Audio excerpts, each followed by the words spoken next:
Mesdames, Messieurs, bonjour. Très heureux de vous retrouver ici dans le cadre du Salon de l'Agriculture. On va vous expliquer comment la garantie FEI permet d'accompagner les projets des agriculteurs. Pour en parler, j'ai le plaisir d'accueillir Jean-Louis Cazobon. Bonjour Jean-Louis.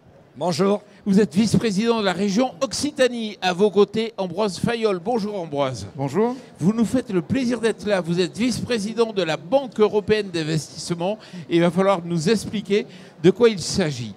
Et puis juste à ma droite, Sébastien Baggio, bonjour. Bonjour Jean-Paul. Vous êtes directeur exploitation, groupe Banque Populaire du Sud. Première question, quel type de financement et de soutien le Fonds européen d'investissement propose aux professionnels et en particulier aux agriculteurs? Alors Jean-Paul, la BEI, c'est une banque européenne qui est basée à Luxembourg et qui finance des projets qui sont des projets d'intérêt européen. Et bien entendu, dans ces projets d'intérêt européen, il y a des projets qui concernent l'agriculture. On a deux types d'interventions. On peut intervenir pour les gros projets en direct. Et je vous donne deux exemples dans l'agriculture qu'on a financé en France. Le premier, c'est un certain nombre de coopératives agricoles dans leur modernisation. Je pense notamment à Sile ou à Sodial en Bretagne, pour là, par exemple, des nouveaux silos ou des tours de chauffage qui ont été financés par la BEI. Ou dans le nord de la France, on a aussi financé la recherche d'une entreprise qui s'appelle Florimond-Després, qui est un semencier et qui cherche à rendre ses semences plus résistantes au changement climatique. Et puis sinon, on fait beaucoup d'interventions en indirect, parce qu'on n'a pas de réseau, donc on passe par nos partenaires, et en particulier les banques populaires en France. Et pour ça, on finance soit des prêts à des banques pour qu'elles-mêmes prêtent, par exemple, à des agriculteurs ou à des PME, ou des fonds, et c'est là que le FEI joue un rôle particulièrement important, pour essayer de donner des garanties, et que ces garanties qui sont donc permises par les ressources de la région, en l'occurrence de la région Occitanie, permettent d'être très efficaces parce qu'elles améliorent ce qu'on peut offrir aux agriculteurs. Alors, si je peux juste donner deux choses sur lesquelles on travaille beaucoup.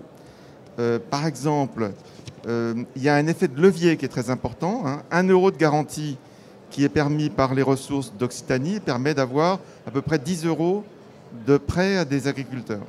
Et puis, on peut avoir des conditions de financement beaucoup plus favorables parce que, grâce à la garantie, les banques vont avoir des meilleures conditions, que ce soit en taux d'intérêt, que ce soit en durée des prêts. Et par exemple, pour les jeunes agriculteurs, comme on le fait au niveau national, ça permet aussi d'avoir des conditions dans lesquelles on ne demande pas aux jeunes agriculteurs de mettre, quand il y a un prêt d'une banque, de mettre l'exploitation agricole en collatéral, en garantie. Et donc tout ça, ça permet d'avoir effectivement des financements qui sont plus appropriés. Alors c'est important d'avoir des garanties d'emprunt aujourd'hui parce que vous êtes confronté quand même en tant qu'agriculteur à de nombreux défis du court et du moyen terme. Oui, bien sûr, d'où ce fonds de garantie Foster en collaboration avec le FEI. C'est quelque chose qui n'était pas très connu, mais dans la région Languedoc-Roussillon, Foster avait un ancêtre, c'était Jérémy, qui n'était pas destiné à l'agriculture. Ce n'était pas un fonds qui intervenait à l'agriculture. Puis après, à partir de, j'ai les chiffres là, je crois plusieurs années après, a été installée cette garantie Foster. C'est un instrument financier européen et la Commission européenne était assez pushing pour justement le développer. Je me rappelle d'une réunion que nous avions eue ici à Paris où les équipes de la région étaient venues expliquer le pourquoi du comment de ce fonds de garantie. Et effectivement, quand un agriculteur s'installe, bon, maintenant pour les jeunes, on en parlera, il y a d'autres nouveautés, c'est quand l'opérateur bancaire, il y a des projets qui sont quand même conséquents et pour lesquels on n'a pas toutes les garanties nécessaires. Et là, c'est une garantie gratuite qui sécurise l'opérateur bancaire, quel qu'il soit. C'est pour ça qu'actuellement, c'est quelque chose qui a le vent en poupe et qui connaît un certain succès. Sébastien, quel est le rôle de la banque alors ? Alors, donc 2 mots sur la Banque Populaire du Sud et au-delà les banques populaires. Donc la Banque Populaire du Sud, c'est l'une des 12 banques populaires. On est implanté sur l'est de la région Occitanie, l'ex-territoire en Languedoc-Roussillon. On a 240 points de vente, donc on est présent partout. Et une raison d'être, c'est d'accompagner le développement de notre territoire et de ses acteurs. Et quand on parle des acteurs incontournables de l'Occitanie, bien sûr, il y a toute la filière agricole. On est très fiers, un peu chauvin. Première région agricole de France, première région viticole, 60 000 exploitations, 150 000 emplois directs ou indirects. Donc, je le réaffirme, la Banque Populaire du Sud, les banques populaires aiment les agriculteurs par passion et par conviction. Alors, comme me dit mon épouse, au-delà des déclarations d'amour, ce qui est important, c'est les preuves. Alors, les preuves, d'une part, il y a la proximité.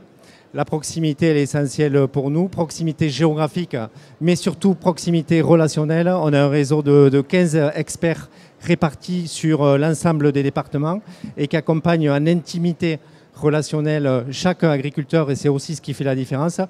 Et puis, on a les solutions, les offres, les solutions et les offres de financement à la fois pour accompagner le court terme, parce que vous savez à quel point la trésorerie est importante pour les agriculteurs. Le cycle d'exploitation des agriculteurs, c'est un cycle différent, c'est du temps long. Et ça, il faut arriver à l'anticiper, parce que c'est en l'anticipant qu'on apporte de la sérénité aux agriculteurs. Et c'est cette sérénité qui leur permet de voir un peu plus loin. Et puis, il y a les financements à moyen terme pour accompagner le financement de toutes les transitions. Aujourd'hui, c'est une filière qui est confrontée à des défis un peu historiques, transition environnementale, transition climatique, et c'est le cas fortement chez nous avec les Pyrénées-Orientales, l'Aude, qui sont fortement touchées par les déficits hydriques. Alors Ambroise, vous l'avez expliqué, il y a la garantie, il y a la banque. Comment vous articulez le mécanisme avec la région? Alors en fait, nous on est dans les mains des régions. Et il se trouve que la région Occitanie en particulier a une relation de très grande proximité avec la BEI et le FEI, et qu'on a financé beaucoup de choses dans cette région grâce au partenariat qu'on a monté avec la région Occitanie, et j'en remercie beaucoup le vice-président, parce que vous avez raison de dire que ça remonte à longtemps. Et ça nous a permis effectivement, vous voyez par exemple, on finance aussi le corridor, le couloir hydrogène qui est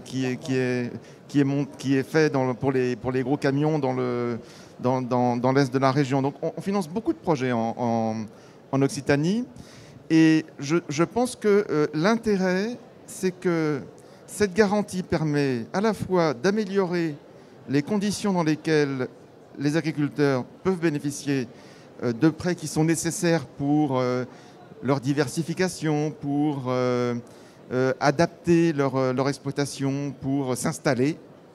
Et en même temps, très souvent, et même notre ami de Banque Populaire pourra le dire, les agriculteurs remboursent les prêts. Et donc ça veut dire que cette garantie, elle peut être réutilisée. C'est l'effet levier dont vous parliez. Voilà, alors l'effet levier, il est double en fait. Il est qu'une garantie permet à la banque de prêter beaucoup plus, et puis que comme cette garantie n'est pas appelée, parce que le prêt est remboursé, eh ben, elle peut être réutilisée pour une nouvelle tranche. Et c'est ce qu'on met en place avec la région Occitanie. Et grâce à ce succès en Occitanie, on l'a mis en place dans d'autres régions. On le fait en Nouvelle-Aquitaine, et on va le faire pour les agriculteurs cette année en Rhône-Alpes et en Normandie. Parce que c'est vrai que vous avez été pionnier là-dessus.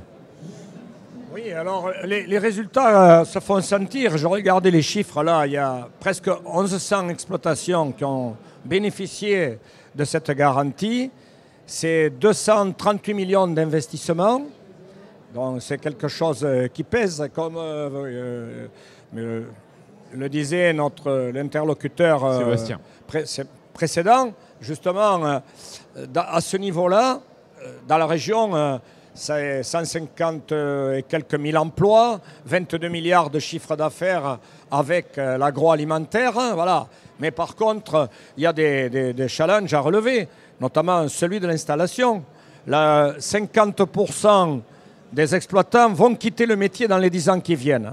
Ce qui veut dire que même en termes de foncier, c'est 1 million d'hectares qui vont être libérés, qui vont passer de pierre à Paul.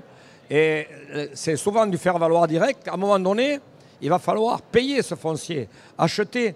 Et ça, c'est si on a la souveraineté alimentaire qui est en jeu, c'est là aussi que ça va se passer. D'où les besoins qui seront conséquents.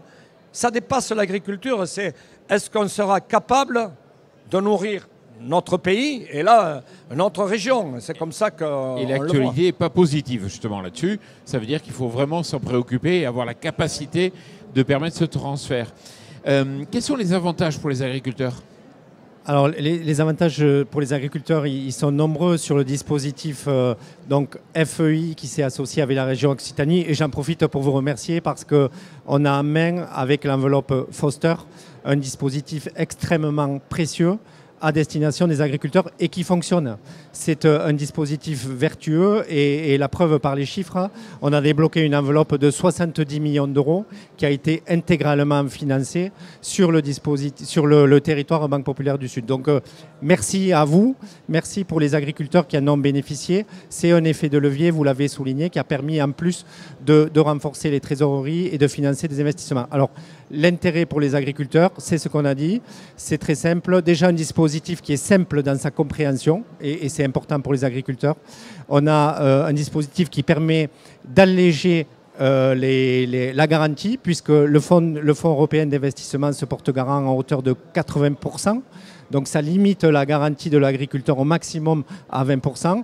Et puis on a un taux attractif puisqu'on a un taux largement en dessous des taux de marché par convention. Donc l'addition de ces avantages fait que c'est un dispositif très attractif pour les agriculteurs. Et de même qu'on est dans les chiffres, au niveau global, est-ce que vous avez quelques chiffres donc, de ce que permet le BEI aujourd'hui ? Alors, ce que je peux vous dire, c'est... bon, la BEI, c'est une grosse structure.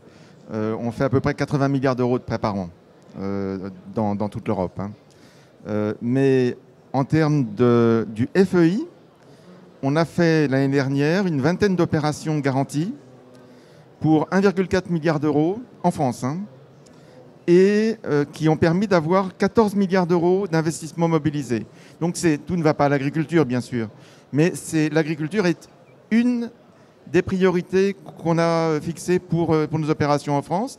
Et on souhaite, dans les 3 prochaines années, faire 2,3 milliards d'euros de nouvelles garanties pour l'agriculture. Donc vous voyez, ça reste une priorité pour le Fonds européen d'investissement. C'est les projets futurs donc qui vont pouvoir être financés. Et ben, grâce au succès qu'on a en Occitanie, ça donne des idées à d'autres régions qui n'ont pas forcément les mêmes priorités pour leur agriculture, parce qu'il y a des spécificités de chacune des régions.